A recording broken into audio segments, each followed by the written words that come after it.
Bonjour Yann Necam. Bonjour. Merci d'avoir répondu à notre invitation. Vous êtes commerçant, président de l'Association des commerçants de Marigot et membre du CESC. Aujourd'hui, nous sommes au cœur de Marigot. Comment se porte le centre-ville ?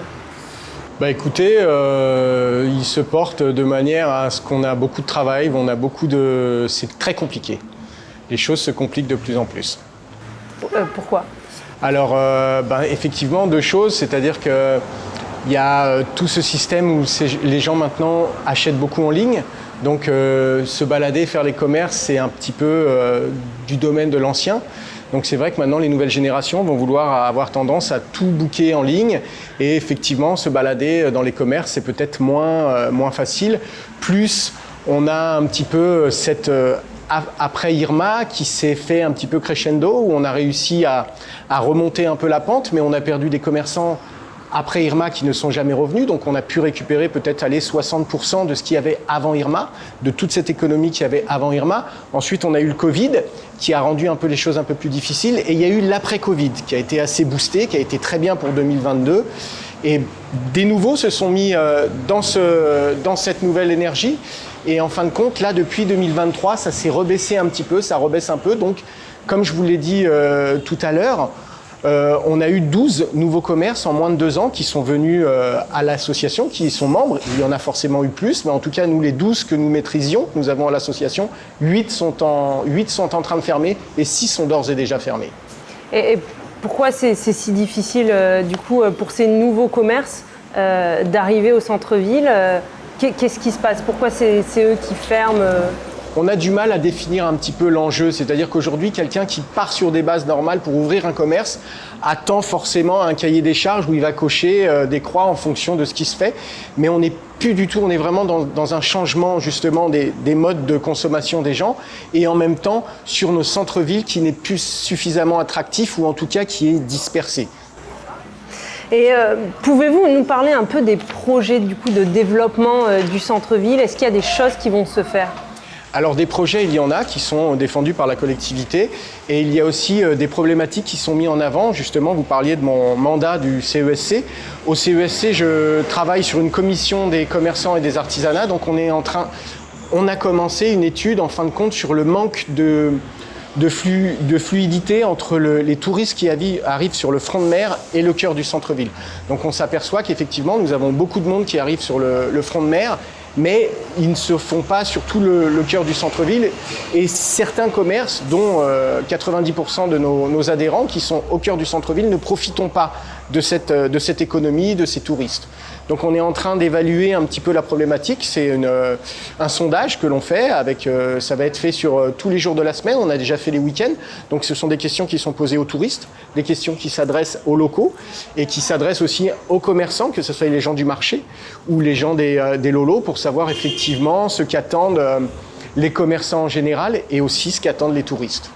D'accord. Et du coup, vous la faites où cette étude ? Cette étude, en fin de compte, c'est la CCISM qui l'a fait avec nous. La CCISM est partenaire avec nous sur beaucoup de choses, de plus en plus. Et donc, en fin de compte, elle se fait sur le site même. Donc, c'est les touristes qui arrivent par les bus. Donc, on leur demande combien de temps ils restent. Il s'avère qu'on s'aperçoit de plus en plus qu'ils restent 45 minutes, voire 30 minutes, ce qui n'est pas du tout suffisant pour vraiment laisser les gens vraiment consommer. C'est-à-dire que les gens, entre la pause pipi qui dure 15 minutes, la queue chez Fernand pour acheter une pâtisserie française dont les gens raffolent, ils s'aperçoivent que c'est complètement booké. Donc, nous, on n'en profite pas du tout. Il faut savoir aussi que cette destination, c'est-à-dire quand elle est vendue dans les bateaux de croisière, Marigot, ça se vend très facilement. C'est-à-dire qu'aujourd'hui, les touristes américains, quand ils entendent Marigot, la partie française, ils veulent venir. Mais ils ne savent pas qu'en 45 minutes, ils n'auront pas le temps de faire. Donc ça, c'est à la collectivité d'aller défendre leur centre-ville, défendre le fait que nous avons besoin d'une excursion qui dure 1h30, 1 heure minimum, mais en tout cas, il faut que les gens viennent 1h30. On a des restaurateurs partout sur l'île. On est connu à travers la gastronomie, de savoir qu'on mange très bien ici. Les gens, c'est ce qu'ils veulent. Et nous, on a aussi le shopping à Marigot. On a notre touche française, la French Touch. Et ça, il faut que les gens puissent venir se balader. Donc ça, c'est le côté touriste. Et ensuite, les questions sont posées aux locaux. Et effectivement, on s'est rendu compte, on l'a fait au mois de décembre, sur les nocturnes. C'est-à-dire que nous, à l'association, on défend beaucoup le fait de rester ouvert jusqu'à 19h. D'accord. Et du coup, là, vous parlez de redynamisation du centre-ville avec le tourisme, mais les locaux, donc c'est très important. Quelles pourraient être les solutions? Vous parlez de rester ouvert plus tard. Quelles sont les solutions pour attirer de nouveau les locaux vers le centre-ville? Alors je pense que notre cœur de centre-ville doit évoluer. On en avait parlé tout à l'heure. Je pensais à une rue piétonne ou en tout cas des possibilités de pouvoir se balader, mais un peu avec de l'ombre. Il faut mettre des arbres, il faut ombrager.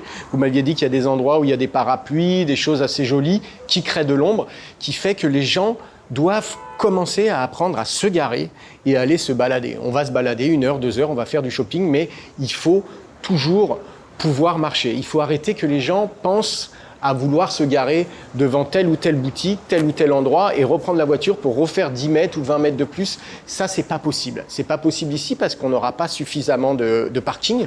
De toute façon, on ne créera pas d'autres routes ou très peu. Et je pense pas que ça soit au final la solution de créer des routes ou de créer des parkings. C'est vrai que le front de mer, il peut être un petit peu optimisé au niveau des places. Donc ça, je pense que la collectivité est en train de travailler dessus. En tout cas, nous, c'est le souhait qu'on aura fait. Oui.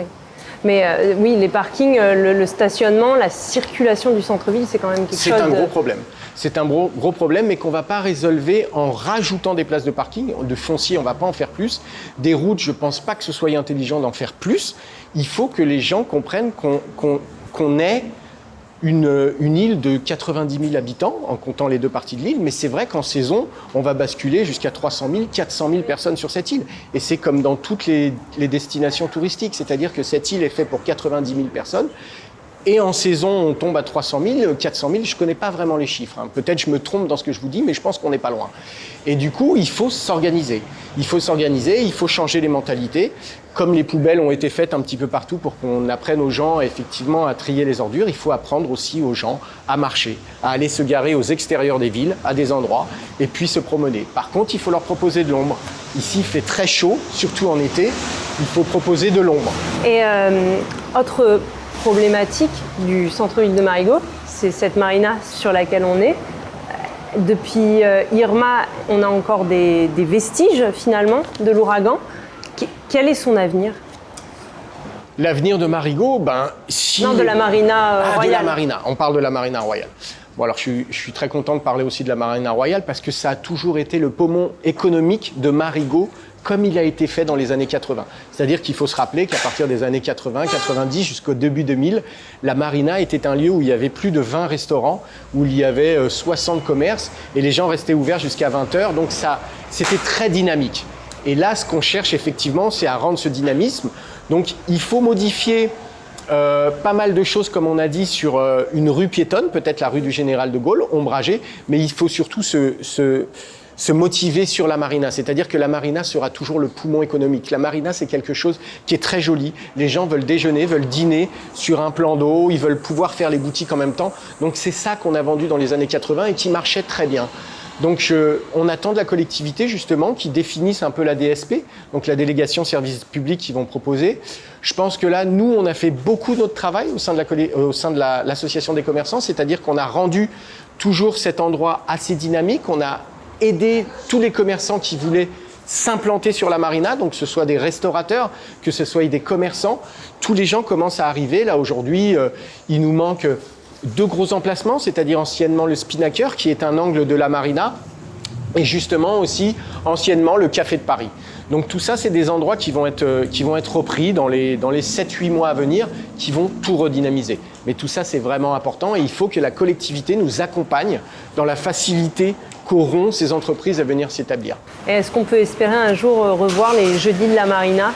On le souhaite, on est peut-être même en train de les faire pour cet été, pour en faire des modèles un petit peu plus faciles. Okay. Et dernière petite question, ce week-end vous organisez, aujourd'hui et demain, il y a la braderie qui est organisée. C'est aussi une idée pour redynamiser le centre-ville? Alors la braderie, c'est quelque chose qui est très important. C'est quelque chose qu'il faut qu'on maintienne. C'est ce qui a maintenu notre association en vie, on va dire, c'est-à-dire que les commerçants attendent beaucoup de notre association des événements. Et c'est souvent au travers des événements qu'ils jugent l'association. Parce qu'il y a la braderie, ça va représenter 20% de tout ce que l'on fait. Tout ce qui se passe derrière, qui sont des discussions politiques, qui sont des discussions au sein du Conseil économique, social et culturel, ce sont les choses les plus importantes. Mais la braderie reste ce que l'on voit. Et donc, tant que la braderie est un succès, tant que la braderie fonctionne, déjà, ça permet aux commerçants d'avoir de l'économie, de pouvoir switcher avec les invendus et en même temps de faire venir tous nos clients et de leur faire voir que voilà, c'est une journée où on pense aux clients. C'est pas une journée où les commerçants vont gagner de l'argent. Ok, on se débarrasse de choses invendues qui sont pas utiles à rester dans nos stocks, même si on peut les ressortir en décembre et que de toute façon, en période de Noël, on les vendra quand même. Mais c'est une période où on a envie de faire plaisir à nos clients et c'est aussi une période où c'est un moment convivial dans le centre-ville. Donc nous, on attend que la population vienne dans le centre-ville. Merci Yann Je vous en prie. pour cette interview. Bon week-end. Merci beaucoup, merci à vous.